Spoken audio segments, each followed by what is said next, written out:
बिस्मिल्लाहिर्रहमानिर्रहीम। Dear student, अस्सलाम वालेकुम। ऑनलाइन क्लासेस का सिलसिला जारी है और सेकंड ईयर फिज़िक्स में आज हम नया आर्टिकल पढ़ेंगे। आज का हमारा आर्टिकल है Kirchhoff rules. Dear student, complex circuit को सॉल्व करना हो तो हम किरचॉफ रूल्स का इस्तेमाल किया करते हैं। कॉम्प्लेक्स सर्किट ऐसे जो कि हम, जैसा कि आपको डायग्राम में एक सर्किट नज़र आ रहा है, ये कोई सीधा सा नहीं है, ये सादा सर्किट नहीं है, इसमें बहुत सारी रेजिस्टेंस इकट्ठी जुड़ी हैं, इसको हम कॉम्प्लेक्स सर्किट बोलते हैं।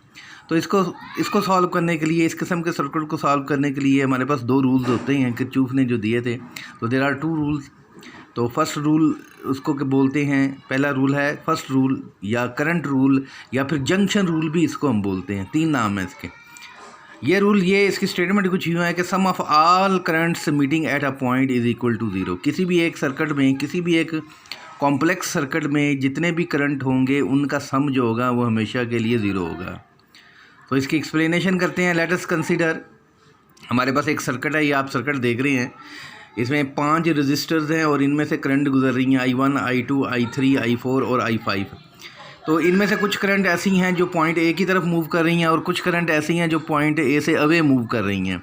तो आप देख रहे हैं कि इसमें से करंट I1, I2 और I3 जो है, ये करंट की तरफ, ये कॉमन पॉइंट की तरफ मूव कर रही हैं और कुछ करंट इससे अवे मूव कर रही हैं।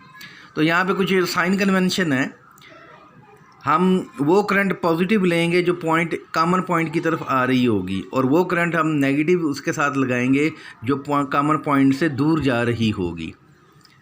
तो इस असूल के तहत अगर आप ऊपर देखें तो I1, I2 plus minus I3 plus I4 and plus minus I5 होगा। और इसको आप सिंप्लीफाई करें तो ये I1 plus I2 minus I3 plus I4 minus I5 is equal to zero होगा। तो नेगेटिव वाली टर्म में आप दूसरी तरफ ले जाएं तो I1 plus I2 plus I3 बन जाएगा, I4 बन जाएगा सॉरी, और is equal to I3 plus I5 हो जाएगा। तो लेफ्ट हैंड साइड पे आप देख रहे हैं कि तमाम वो करंटें हैं जो पॉइंट ए की तरफ जा रही हैं और वो आप राइट हैंड साइड पे देख रहे हैं कि तमाम वो करंट्स हैं जो कॉमन पॉइंट से अवे जा रही हैं।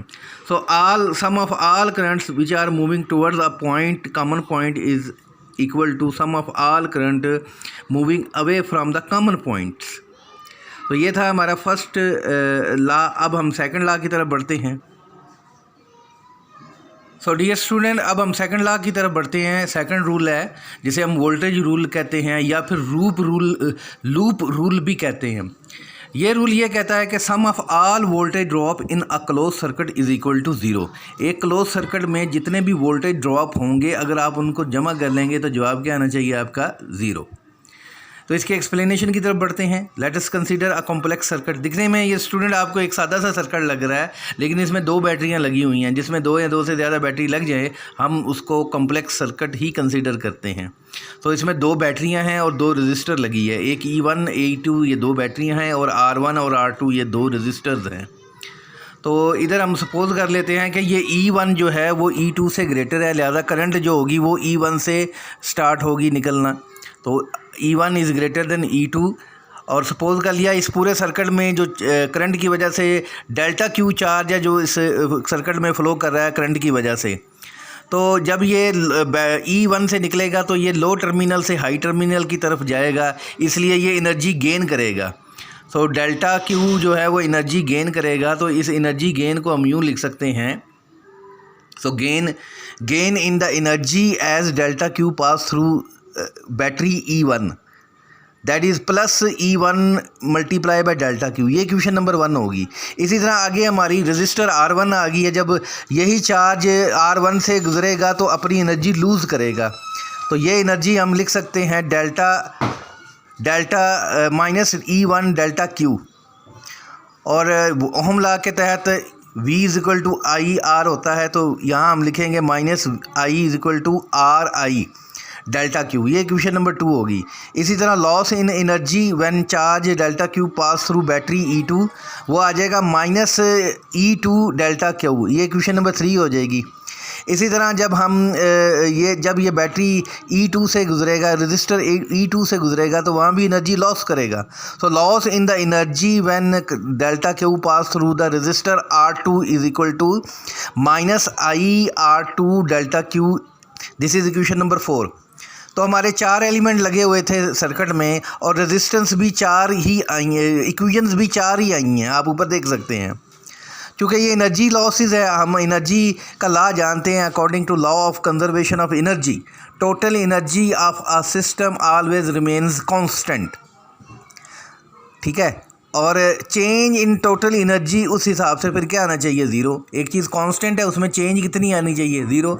जैसे हम कहते हैं कि कांस्टेंट का डेरिवेटिव क्या होना चाहिए, ज़ीरो। तो इसलिए change in total energy is equal to zero हो गया। आप तमाम इक्वेशन नंबर 1, 2, 3 और 4 सारी की सारी इक्वेशन नंबर 5 में पुट करेंगे। तो इक्वेशन नंबर जब 5 में पुट करेंगे तो ये आंसर हमारा आएगा E1 delta Q minus IR1 delta Q minus E2 delta Q and minus IR2 delta Q. इन सारी इक्वेशन में डेल्टा क्यू की टर्म कॉमन है, वो कॉमन निकल आएगी और ये आंसर आपके पास आएगा delta Q into E1 minus IR1 minus IE2 minus IR2 is equal to zero. तो डेल्टा क्यू चूँकि चार्ज है ये तो ज़ीरो नहीं हो सकता, इसका मतलब फिर एक ही ऑप्शन बची कि दूसरी वाली टर्म जो ब्रैकेट के अंदर है वो ज़ीरो है। तो आप यहाँ देख रहे हैं कि तमाम वोल्टेज ड्रॉप्स का सम जो है ना वो ज़ीरो आ रहा है, जो कि हमारी स्टेटमेंट थी। तो डियर स्टूडेंट, ये था आज का लेक्चर। इंशाल्लाह हम नेक्स्ट लेक्चर में मिलेंगे, तब तक के लिए अल्लाह हाफिज़।